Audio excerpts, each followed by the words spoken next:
Bien bonjour et bienvenue dans une autre revue très spéciale et aujourd'hui nous avons le New Age, The Legendary Heroes Alliance, Military Strategist Harry, Arc Warrior numéro 3. Ouais, ils font les noms de plus en plus longs. Mais bref, c'est New Age Harry qui est en fait la version très petite, Legend Size de Prowl par New Age. Et New Age, je suppose que c'est une subdivision de DX9 puisqu'on voit les images ici du DX9 Dutch juste en arrière dans le background. On a ici le New Age Bumblebee et Prowl juste ici. Et on va juste mentionner, même si c'est le numéro 3, en fait c'est le deuxième mold, le deuxième moule différent de la compagnie New Age. Le premier étant Bumblebee. Ils ont ressorti le New Age Bumblebee en 3-4 couleurs. J'ai le Bumblebee normal, mais les redécos ne m'intéressent pas. Mais bref, ceci est le premier nouveau mold, le deuxième mold de New Age. Donc, ouais, comme je dis, rien de très spécial à la boîte, très petite, et rien de super intéressant, autre que l'on a la vision de DX9 juste ici. Donc, perdons pas de temps et ouvrons la boîte. Voilà, donc on a Prowl juste ici. Et tout d'abord, nous avons les instructions. Maintenant, les instructions sont de la plus haute qualité que j'ai vue jusqu'à maintenant dans une revue. C'est, ouais, très bizarre. Parce que c'est genre, les instructions sont comme vraiment plastifiées. Gros plastique, vraiment weird. Mais bon, on a ici les 3 Datsun. Donc on a Smokescreen, Prowl et Blue Streak, si je me souviens bien. Bref, ils vont s'en venir en redéco, évidemment. Et ouais, c'est pas mal tout. La transformation est relativement très simple. Donc, pas eu besoin des instructions. Je suis un pro. Donc, nous avons ici Prowl en mode robot. Et commençons tout d'abord avec les accessoires. Donc, tout d'abord, nous avons son fusil. Donc rien de super extra, c'est un fusil gris, plate et pas mal tout, qui est très G1, mais ouais, on peut lui mettre dans la main évidemment. Il le tient très bien. Et nous avons aussi les canons d'épaule. Donc canons d'épaule qui sont identiques mais asymétriques. Donc on a bout noir et bout métallique. On a un petit crochet ici, mais ouais. Et pour les brancher, on a les petites poignées juste ici, que l'on vient brancher juste en arrière ici de la tête. Il y a comme un petit rond. Donc on vient brancher ici, ici, et on rabaisse. Donc on peut l'ajuster à la hauteur que l'on veut. On peut ouvrir les pieds ici. Si on laisse les pieds branchés, ça fait vraiment un Prowl G1. Mais bon, on a ici Prowl en mode robot, tout transformé. Il est vraiment quand même superbe. Il manque beaucoup de détails de peinture sur les épaules ici, les portières. Mais ouais, ici, le bumper arrière manque un petit peu de peinture et de détails, mais quand même superbe. On a la tête qui est vraiment belle. Très bien moulée avec les yeux métalliques. Vraiment superbe. La tête est sur un ball joint, donc on peut monter la tête. Si on tasse les canons, on peut tourner de chaque côté, il n'y a aucun problème. Les bras, on a un swivel juste ici. Au coude, on a un ball joint à l'épaule. On a un double joint au coude qui laisse plier complètement. Et on a un ball joint ici au coude. Malheureusement, rien au poignet si ce n'est que le pivot vers le bas qui est plus pour la transformation. On a un pivot ici à la taille. Les jambes peuvent faire la split. On peut faire le full monty. On a un swivel en haut des cuisses. Et le genou, on peut plier le genou ici. Mais on a aussi un double joint au genou juste ici. C'est plus pour la transformation, mais ça compte. Donc, double joint au genou.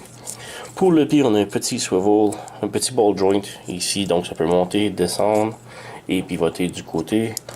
Et on a ici, pour le talon, un ajustement. Mais ouais. Donc Prowl, on a aussi les ailes qui peuvent pivoter vers le haut, vers le bas. Donc vous pouvez les laisser comme vous voulez. Si vous voulez plus un look comme ça ou vous voulez les portes fermées en arrière, c'est à vous de mettre comme vous voulez. Pour le dos, ça se nettoie quand même bien. On a les jambes creuses, mais bon, c'est une figurine de taille jaune. On va lui pardonner. Et on va mettre juste ici. Et petite comparaison rapidos. Nous avons mon World's Smallest Prowl. Donc le plus petit Prowl jamais fait. Donc ça va très bien. On a mon Masterpiece qui est un petit affaire plus gros, pas tellement. On a le DX9 Dutch qui est à la bonne taille selon moi pour les deux. Comme je dis, DX9 et New Age, j'insinue, sont des compagnies sœurettes pour se faire des figurines compatibles. Sinon, on a ici le Hot Soldiers Optimus Prime qui est beaucoup trop grand selon moi. Un autre qui va quand même plutôt bien, c'est Toy World, Wheeljack. Donc Toy World a commencé à faire leur propre figurine. Nous avons ici Huff de Magic Square qui fit quand même bien, mais que Huff devrait être un peu plus petit selon moi. Et l'autre figurine de New Age est Bumblebee, donc le tout premier release de New Age, qui est quand même une bonne forme pour les deux ensemble. Donc, ouais. On va enlever les figurines et passer à la transformation. Ouais, désolé, j'ai eu le rhume, donc, ouais. C'est ça qui arrive quand l'on sort pendant un blizzard et que l'on se ramasse à aller au boulot, étant une des 4 personnes sur 40. Donc, je suis un warrior. Donc, commencer, là, on enlève ses armes. Voilà. On peut brancher les jambes ensemble. On pivote la taille de l'autre côté, comme ça. On ouvre le panneau ici. On lève la tête vers le haut. On rapproche un petit peu. On lève la tête comme ça. On lève le torse comme ça. On vient brancher ici le capot comme ça. Et ici, il faut vraiment rabaisser les genoux le plus possible. Parce que si on ne baisse pas, ça fait comme ça.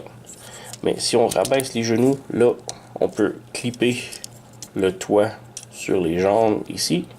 Et on peut fermer les talons comme ça. Voilà. On peut venir ouvrir les fenêtres ici, ici. Et fermer les portes. Comme ça. Donc, si vous regardez ici, il y a un petit peg, avec un petit trou juste ici que l'on vient brancher. Et voilà, nous avons presque terminé. Pour les mains, on vient fermer les mains à l'intérieur des bras. Comme ça. On pivote pour que la roue soit comme ça. Et on referme. Et maintenant, il faut tourner la main pour que la main soit vers l'intérieur. Et si on remarque ici, il y a un tout petit carré, un petit peg, qui va venir se brancher à l'intérieur ici. Voilà. Donc on ferme, on pivote la main et on redescend. Et on referme. Il suffit d'ajuster maintenant les roues, les mettre droites. Et nous avons Prowl en mode véhicule complètement transformé. Un gros problème, nous avons absolument aucun storage pour les armes. Il n'y a rien nulle part quand on peut brancher les armes sur la bagnole. Et c'est très décevant. Donc, ouais, il n'y a pas de peg, il n'y a pas de square, il n'y a pas rien. Donc, c'est décevant. Même là, ouais, bon. Comme je dis, c'est décevant, pas de rangement pour les modes, pour les armes en mode véhicule, mais reste que le véhicule est quand même superbe. On a beaucoup de peinture, donc on a les vitres en métallique bleu. On a un petit crest ici de police. Les lumières sont peinturées. On a les lumières en arrière aussi. On a les rims. On a les petites lumières clignotants ici. On a les phares en avant encore là, mais métalliques. On a le petit logo de bagnole ici. En plus ça, les wipers. Donc on a beaucoup de détails, mais selon moi, il en manque encore. Il manque le logo de police ici. Il manque police écrit ici. Encore ici. Et ouais, il manque beaucoup de détails selon moi, encore. Mais reste que superbe bagnole. Donc, on met ici et on peut faire une petite comparaison avec ses copains. Donc, première comparaison, nous avons le Masterpiece Prowl. Donc, petite différence, pas tellement. Mais sinon, on a le World's Smallest Prowl, qui, encore là, très petite différence. Mais sinon, on a le Toy World, le Wheeljack, qui fit quand même superbement bien avec. On a l'autre release de New Age, qui est Bumblebee. Donc, vraiment petite bagnole. Je dirais que ça pourrait fitter. C'est quand même une bonne taille. On a le Magic Square Huff, qui, bon, c'est un semi-remorque, donc ça fit pas tellement. On a le DX9 Dutch, ou Optimus Prime, qui, en mode robot, je trouve que ça fit très bien, mais en mode véhicule. Donc on a ici le Hot Soldiers Optimus Prime, que le mode véhicule semble plus s'approcher, mais encore là, pas trop non plus. Mais bon, on peut voir que New Age, la taille qu'il veut faire est la même que les mini DX9, les mini Magic Square sont plus ou moins la même taille, type robot. En mode véhicule, ça fit quand même plus ou moins, mais c'est là. Sinon, la qualité du plastique est excellente. C'est la même qualité que le petit Bumblebee de New Age. Donc si vous l'avez, c'est la même type de qualité, très solide. Même s'il y a énormément beaucoup de peinture en détail sur le véhicule, je trouve qu'il en manque encore des petits logos, des petits numéros de police sur les portières, le hood derrière.